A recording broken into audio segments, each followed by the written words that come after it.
Hello students, welcome back to the channel Dinesh sir. कल मैंने एक वीडियो डाला कि आप अपनी मेरिट लिस्ट देख सकते हैं। जनरल मेरिट लिस्ट आप मुंबई, पुणे, अमरावती, नागपुर जहाँ के भी हो वहाँ की वेबसाइट पर जाइए, मेरिट लिस्ट डाउनलोड कीजिए और आपने अपना मेरिट नंबर भी देख लिया है। लेकिन इस मेरिट लिस्ट का फ़ायदा क्या है? सबसे पहला क्वेश्चन आपका ये है।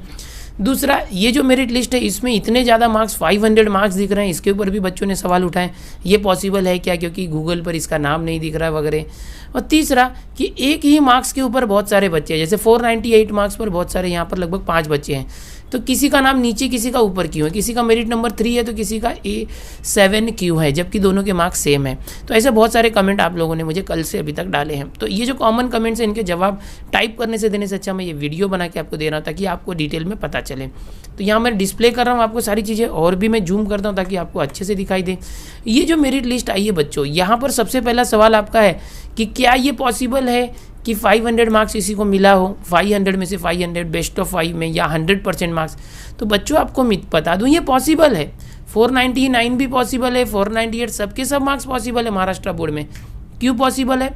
क्योंकि जो स्टूडेंट्स हैं अगर उन्होंने 500 में से 480 या 485 स्कोर भी किया होगा तो हमारे महाराष्ट्र में ये रूल है कि अगर कोई स्टूडेंट स्पोर्ट्स में अच्छा करता है, उसके पास स्टेट लेवल या नेशनल लेवल का सर्टिफिकेट है, तो उसे 10 मार्क्स से लेके 20-25 मार्क्स तक एक्स्ट्रा दिए जाते हैं एज पर परफॉर्मेंस। तो ये स्पोर्ट्स के एक्स्ट्रा मार्क्स जुड़ते हैं। इतना ही नहीं, ड्राइविंग के लिए इंटरमीडिएट और एलिमेंट्री के जो सर्टिफिकेट जिनके पास होते हैं उनको भी कुछ ना कुछ मार्क्स मिलते हैं, 3 मार्क्स, 5 मार्क्स, 10 मार्क्स, इस तरह से।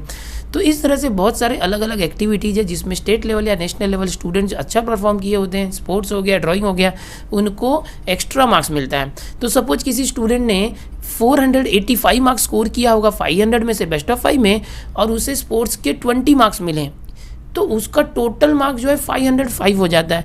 तो 500 के ऊपर भी मार्क्स मिल सकता है, लेकिन 500 में से 505 मिल नहीं सकता, तो उसे ओवरऑल 500 किया जाता है।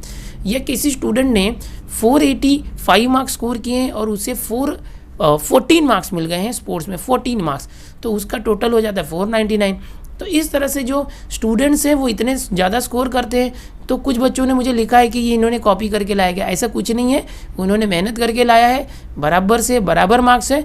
और एग्जैक्ट 500 में से 500, लैंग्वेज में तो फुल मार्क मिलता नहीं है, तो हाँ लैंग्वेजेस में उनके मार्क्स कटे होंगे, बट स्पोर्ट्स में जो एडिशनल मार्क्स मिले हैं उससे इनका इतना मार्क्स हो गया। तो पहला क्वेश्चन ये क्लियर हुआ। अब दूसरा क्वेश्चन आपका है कि सर यहाँ पर ये जो मार्क्स दिख रहा है 498 इतने सारे बच्चों का है, तो मेरा समझो ये 7th वाला मेरिट नंबर है, ये कहेगा कि सर मेरा 498 है बट मुझे 7th नंबर दिया है। यहाँ पर जो इसका भी 498 है, इसको 3rd मेरिट नंबर क्यों मिला, मेरा नंबर इससे नीचे क्यों? तो यहाँ पर क्या किया है, ये जो लिस्ट बनी है जिनके मार्क्स सेम होते हैं उनके डेट ऑफ बर्थ के अकॉर्डिंग जो है सीनियरिटी लिस्ट बनती है। तो यहाँ पर इन सभी को 498 मिले हैं, बट जिसका जन्म पहले हुआ था यानी जिसका डेट ऑफ बर्थ पहले है तो वो पहले रखा गया। देखो सबसे पहले 16 मार्च 2004 वाला स्टूडेंट, फिर 9 अप्रैल 2004, फिर 1 यानी 1 मई 2004, 4 जुलाई, फिर अगस्त। मतलब देख रहे हो महीना, देखो समझ में आएगा, मार्च, अप्रैल, मई, जुलाई, अगस्त। तो अगर आपका मार्क्स किसी के साथ सेम है तो दोनों का डेट ऑफ बर्थ देखा जाता है, कौन पहले जन्म हुआ है जिसका, उसका नाम पहले आया है। तो कोई प्रॉब्लम नहीं है, कोई इश्यू नहीं है, क्योंकि जब भी लिस्ट लगेगी कट ऑफ होगा तो समझो या तो 498 कट ऑफ आएगा या 497 कट ऑफ आएगा। ओके, ध्यान से सुनो, कोई फ़र्क नहीं पड़ेगा उससे। अगर किसी कॉलेज का कट ऑफ 498 है तो ये 498 वाले 498 के ऊपर सभी लोग आ जाएंगे, सबका एडमिशन हो जाएगा। अगर किसी कॉलेज का कट ऑफ जो है 497 है तो 497 जितने लोगों का मार्क्स है, यहाँ पर मेरिट नंबर 13 तक देखो, अप टू मेरिट नंबर 13, ये 13 मेरिट नंबर तक, ये सभी का एडमिशन हो जाएगा, सभी का नाम लिस्ट में आएगा।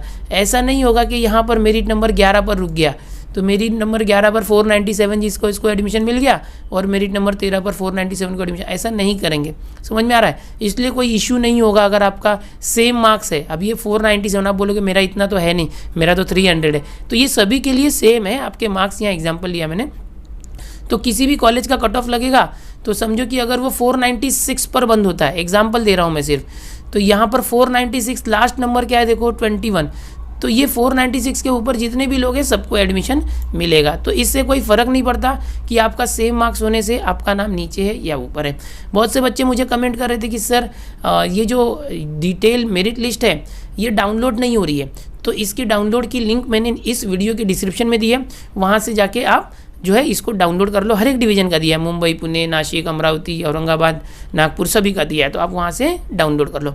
कुछ बच्चे मुझे ये पूछ रहे हैं कॉमन कमेंट्स के जरिए कि सर ये जो मेरिट लिस्ट आई है इसका यूज़ क्या है। तो आपके लिए कोई यूज़ नहीं है, आप चुपचाप पढ़े रहो। जब मेरिट लिस्ट 30 तारीख को आएगी, जो रेगुलर मेरिट लिस्ट होगी 1, उसमें आपको सिर्फ एक कॉलेज अलॉट होगा। ये मेरिट लिस्ट जो सेंट्रलाइज एडमिशन प्रोसेस है उनके लिए जरूरी है, SC ST के लिए जरूरी है, कॉलेज वालों के लिए जरूरी है। वो कॉलेज वाले जैसे किसी कॉलेज का जो कट ऑफ है, समझो एग्जाम्पल देता हूँ मैं, किसी कॉलेज के अंदर 100 सीट है, ठीक है, अप्रॉक्स 100 सीट है, तो यहाँ पर समझो कि ये जो 100 बच्चे हैं, यहाँ पर एग्जाम्पल के तौर पर देखो, यहाँ पर 100, ये जो 493 यहाँ पर दिख रहा है आपको, देखो 493, ये 113 बच्चे हैं जो 493 है, ओके। और समझो 493 कट ऑफ है और उस कॉलेज में 100 सीट है, तो वो लोग क्या करेंगे, 493 के ऊपर वाले बच्चों को ले लेंगे। अब यहाँ पर तो 113 बच्चे हैं, तो सब लोग वही कॉलेज थोड़ी मांगेंगे, कुछ लोग तो अलग अलग कॉलेज भी मांगेंगे ना। तो ये जनरल मेरिट लिस्ट है, इसमें से कॉलेज के लिए लिस्ट बनेगी कि आपने जो अप्लाई किया है, सपोज को ये कॉलेज अप्लाई किया रुइया कॉलेज, तो उस रुइया कॉलेज में जितने लोगों ने अप्लाई किया है पहली लिस्ट में, वहाँ पर उनका वापस से कॉलेज वाइज मेरिट लिस्ट बनेगा कि उस कॉलेज में कितने लोगों ने अप्लाई किया और उसमें 100 सीट है तो उसमें से 100 लोग को लेंगे। तो इस तरीके का होगा, ठीक है। तो ये कॉलेज के लिए इंपॉर्टेंट है मेरिट लिस्ट, और सेंट्रलाइज एडमिशन प्रोसेस के लिए इस मेरिट लिस्ट के बेसिस पर आपको कॉलेज अलॉट होगा। तो आप जरा भी टेंशन मत लो। बहुत सारे बच्चे पूछ रहे हैं कि इसका क्या यूज़ है सर, तो इसका आपके लिए कोई यूज़ नहीं है, बस आपको पता चलेगा कि आपसे ज़्यादा कितने लोगों के मार्क्स है। तो उम्मीद करूँगा आपको ये जानकारी पसंद आई होगी। लगातार छोटी से छोटी जानकारी भी मैं आपको देने की कोशिश कर रहा हूँ इस चैनल पर, तो आप जरा भी निश्चिंत रहिए, क्योंकि इतना टाइम मैं आपके कमेंट के जवाब देता हूँ, उससे अच्छा मैंने एक वीडियो बना के आपको दे दिया, ठीक है। चैनल पर पहली बार आए तो सब्सक्राइब कर लो चैनल को, बिकॉज हर एक जानकारी मिल रही है। और अपने दोस्तों में ज़्यादा से ज़्यादा शेयर किया करो वीडियोज़ को, और ये वीडियोज़ जो देखते हो उसको लाइक कर दिया करो, जिससे पता चले कि आप लोगों को ऐसी और जानकारी चाहिए या नहीं चाहिए, ठीक है। अगर ज़्यादा से ज़्यादा लाइक्स आते हैं टॉपिक्स के ऊपर भी, तो मैं उसके ऊपर वीडियो बना के जरूर आपको दूंगा। चलो मिलते हैं नेक्स्ट लेक्चर में, नेक्स्ट वीडियोज़ में जानकारी के साथ। लेक्चर इसलिए बोल दिया बिकॉज मैं मैथ्स के लेक्चर शूट करता हूँ, उसमें लेक्चर्स की आदत हो गई है। मैथ्स के लेक्चर देखना है तो Dinesh sir live study channel है, वहाँ जाइए, मुझसे आप मैथ्स सीख सकते हैं। 10th 11th 12th सभी स्टैंडर्ड का मैथ्स मेरा रिकॉर्डेड लेक्चर अवेलेबल है। चलो मिलते हैं, बाय।